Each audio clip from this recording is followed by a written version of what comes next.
एका छोट्याशा गैरसमजामुळे सुरू झालेली गोष्ट कधी एवढ्या मोठ्या वादात बदलली हे कुणालाच कळलं नाही. मंदा अर्पिताकडे रागाने पाहत म्हणते, आधी सासरी सुखी राहशील, सगळं सांभाळशील असं मोठ्या आत्मविश्वासाने सांगितलं होतंस, मग आता काय झालं? अचानक असा निर्णय का?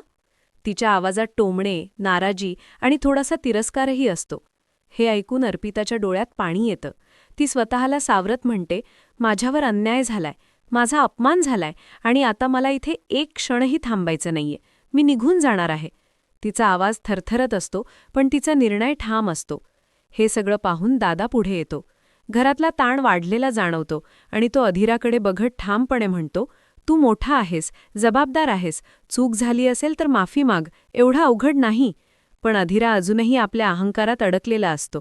तो अर्पितालाच दोष देत म्हणतो, मी का माफी मागू? चूक तिचीच होती, नेहमीप्रमाणे तीच ओव्हर रिॲक्ट करते. हे ऐकताच अर्पिता पूर्णपणे तुटून जाते. ती मंदाकडे वळून रडत रडत विचारते, माझाच अपमान होतो, माझ्याशीच चुकीचं वागलं जातं आणि शेवटी मलाच माफी मागायला लावतात. हा कसला न्याय आहे? तिच्या आवाजात वेदना आणि अन्यायाची जाणीव स्पष्ट दिसत असते. पण मंदा चिडून तिला गप्प बसायला सांगते. संसार करायचा असेल तर सहन करायला शिक. प्रत्येक गोष्टीवर इतकं रडगाणं गाऊ नकोस. हे शब्द अर्पिताच्या मनाला अजून खोलवर जखम करतात.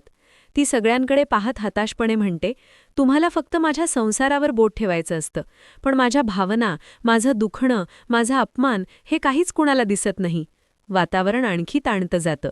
प्रत्येकजण आपापल्या बाजूने बोलतो. आवाज वाढतो, आरोप प्रत्यारोप सुरू होतात आणि शेवटी दादा मोठ्या आवाजात सगळ्यांना थांबवतो. बास, आता पुरे झालं, एक शब्दही नको. त्या क्षणी घरात पूर्ण शांतता पसरते.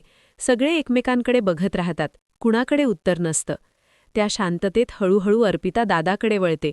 तिचे हात थरथरत असतात, आवाज तुटलेला असतो आणि ती म्हणते, सॉरी, माझ्याकडून चूक झाली, मला माफ करा. तिच्या त्या एका शब्दाने वातावरण बदलायला सुरुवात होते. अधीराच्या चेहऱ्यावरही अपराधीपण दिसू लागतं. तो काही क्षण शांत राहतो आणि मग हळू आवाजात म्हणतो, माझ्याकडूनही चूक झाली, मी तुला समजून घेतलं नाही, मी तुला दुखावलं. हे सगळं पाहत मंदा हळूहळू शांत होते. तिचा राग ओसरतो आणि ती खोल श्वास घेत म्हणते, घर तोडायला वेळ लागत नाही, पण जोडायला आयुष्य लागतं. नाती टिकवायची असतील तर अहंकार सोडावा लागतो. त्या क्षणी सगळ्यांच्या डोळ्यात पाणी येतं. घरातला ताण कमी होतो, पण मनातले प्रश्न अजूनही जिवंत असतात. खरंच चूक कोणाची होती?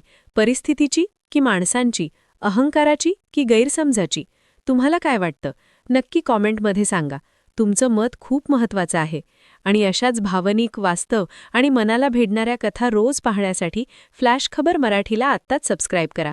कारण इथली प्रत्येक कथा तुमच्या आयुष्याशी कुठेतरी जोडलेली आहे.